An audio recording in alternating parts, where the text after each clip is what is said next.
Hey, and thanks for tuning into Reali'Tea with me, your host Yuli, your one-stop listening place to recap on some of your favorite reality shows. So in today's episode, we'll be covering episode 1 of the new season of Bravo's Real Housewives of Potomac. And for those of you just tuning in and don't really know what the Housewives franchise is, think about rich people having rich problems. The Real Housewives is truly one of the best reality TV franchises that is out right now. So let's get comfy and let's get into this episode.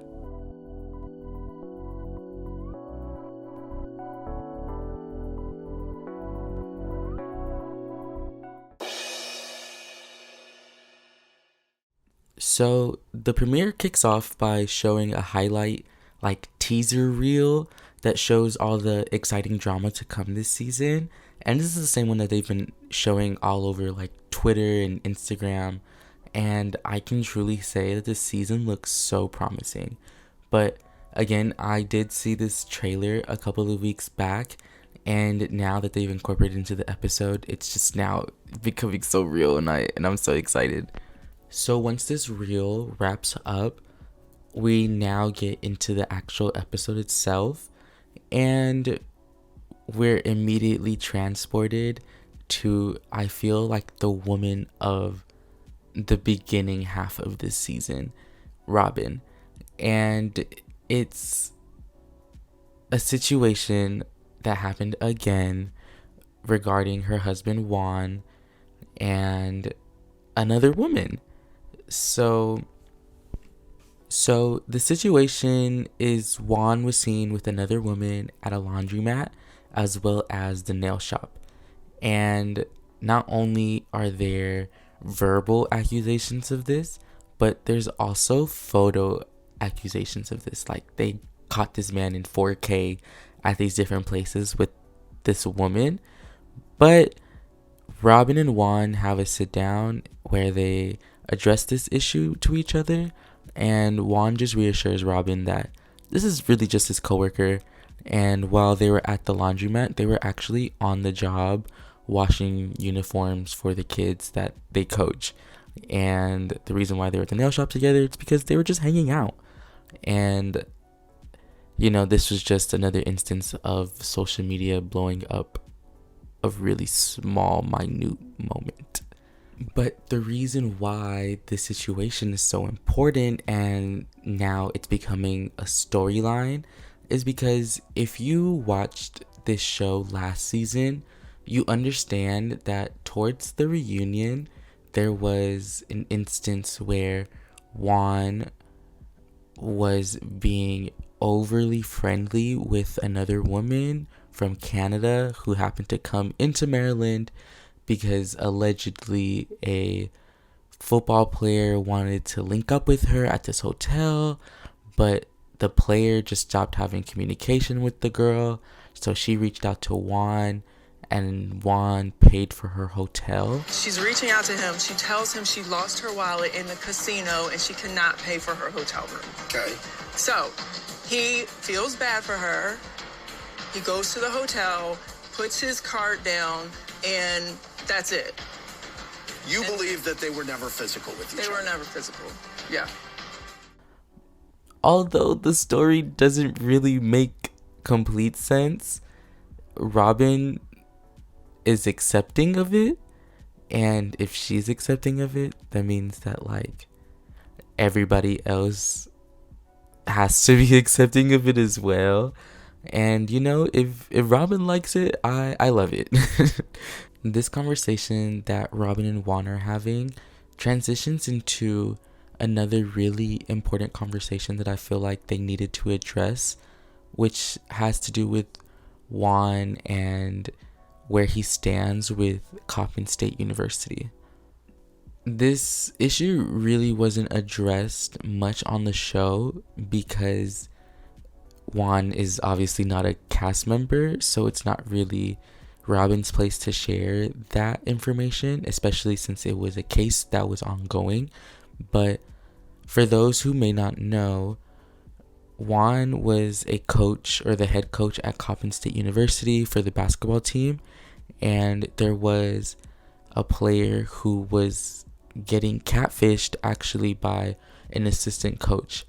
And Juan allegedly, or I don't know exactly the details, but Juan failed to report the misconduct and kept the player and the assistant coach both on the team without any sort of like repercussion or anything.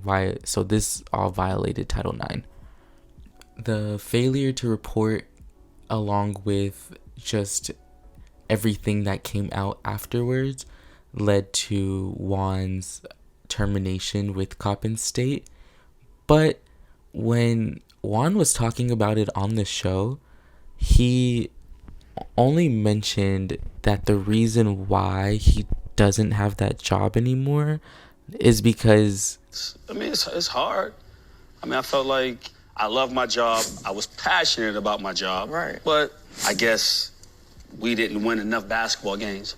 And hearing him say that honestly just makes me so upset, because I feel like he's trying to minimize the situation so that he can get over it himself. But this is a pretty big deal, you know? This isn't just a light accusation or anything. Like, this is really, really serious. And I hope that the player that this happened to is receiving nothing but just help, because that just must be super traumatic. After this Robin and Juan scene, we are now transported to a cute sit-down dinner with Candace, Karen, and Wendy. And they're all sitting down and they're breaking bread, talking about just their stances that they have with the other ladies. Going around the room, Candace goes first, and she shares that she really just does not want to deal with either Ashley or Giselle. Mainly Giselle, because she was the one that started all the rumors about Chris, who's Candace's husband, last season. You are a garbage individual. Outside of those two, Candace also brings up the fact that she feels that Robin is a little phony because she just wasn't truthful about the whole Canadian woman and Juan situation.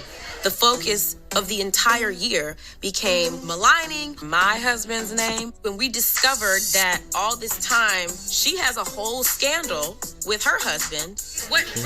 And because Robin was silent about her own problems, it only made the heat for Chris and that situation just much more hotter, and her silence just added more fuel to the fire, if you will. Speaking of Robin, Karen also chimes in and mentions that she's just not feeling Robin either because of her just not being truthful about her situation with Juan.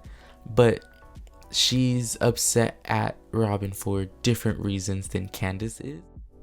Hey, with Giselle, Ashley, I'm okay. Robin has some ownership to take because truth has come out. But we can only get along if we are being honest. If we are being honest. And the biggest liar is the woman who hid her truth. We were the target in order not to talk about her truth. Came after you, came after me, and came after you. And Karen feels that Robin, along with Giselle, hold all the other ladies to a specific standard when it comes to them sharing their lives, because they're the types to pry and pry and pry and pry and pry so they could just get more details, and it just seems like they're getting more ammunition just on the lady that's sharing. But when it comes to the other ladies asking Robin or Giselle about what they have going on, Giselle and Robin make it an issue. And that's the problem that Karen has with Robin, because it's just another instance of that. Aside from Karen being upset with Robin, she also mentions Mia's name because she just doesn't like how Mia handled bringing up the rumor that was brought to her, which was that Karen had stepped outside of her marriage and slept with somebody else, which is very offensive to say to somebody, period, especially knowing that they're in a happy marriage. And this is when Wendy chimes in and she shares that she also has a problem with Mia because she just still feels a way about the way that things went down when they were in Miami. You assaulted me. I want you to understand that. Personally, I really, really love these three women. Like, they're probably my favorites from the cast with the addition of Mia. I know, just hot take, I actually think that Mia is a great housewife. And I'll get to that when we get to her solo scene. But these three women just sitting down having a conversation is just so powerful because I think they're starting to realize that they can rally in numbers and just hold Giselle, Ashley, Mia, and Robin just more accountable because that's what they like to do to them. So now they're just reciprocating the favor. Once this dinner scene is over, we are now at Giselle's house where we're introduced to the new man in her life.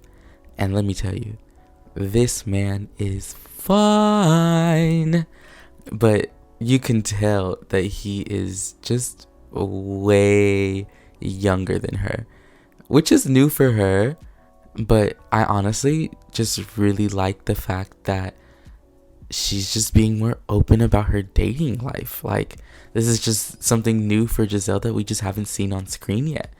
And I love the fact that her daughters have a relationship with this man as well, because one thing about Giselle, she's just a great mom, and she just centers her whole world around her daughters. So the fact that her daughters, I feel, are taking a liking towards this man just makes her just feel more secure in the relationship, which is so beautiful. Now, going from one great mom to the next, we are now at Ashley's new house, and it's so cute.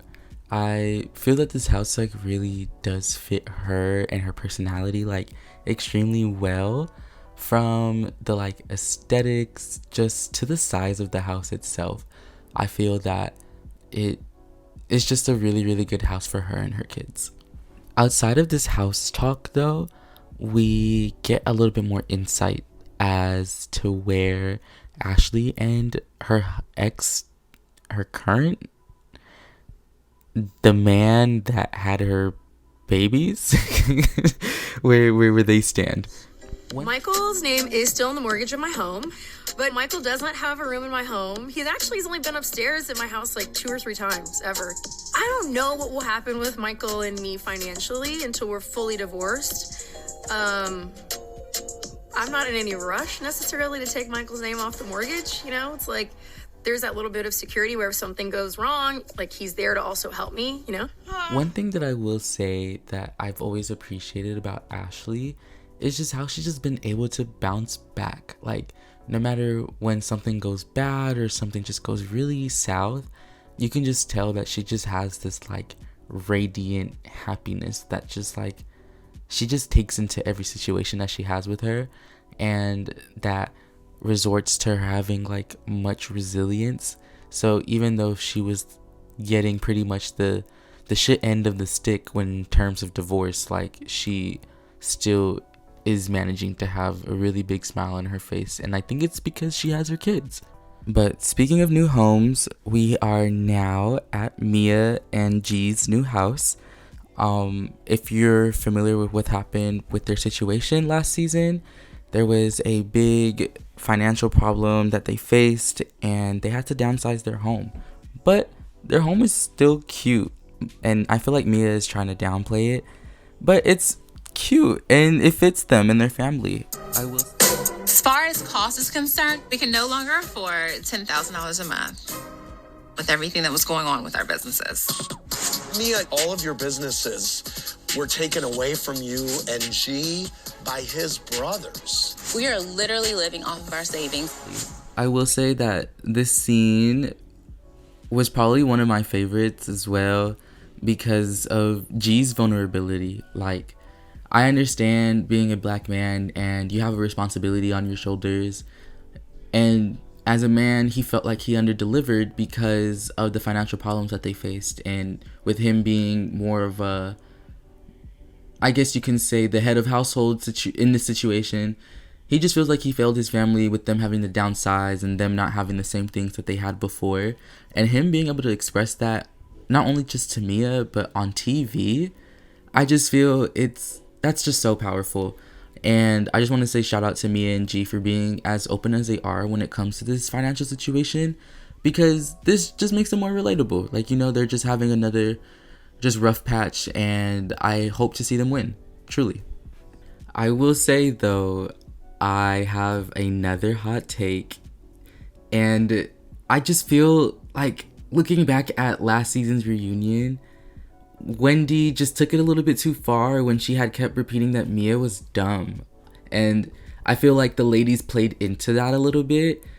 I mean, not necessarily like Giselle and Robin and Ashley, because I felt like because they don't like Wendy, they didn't agree with what she said.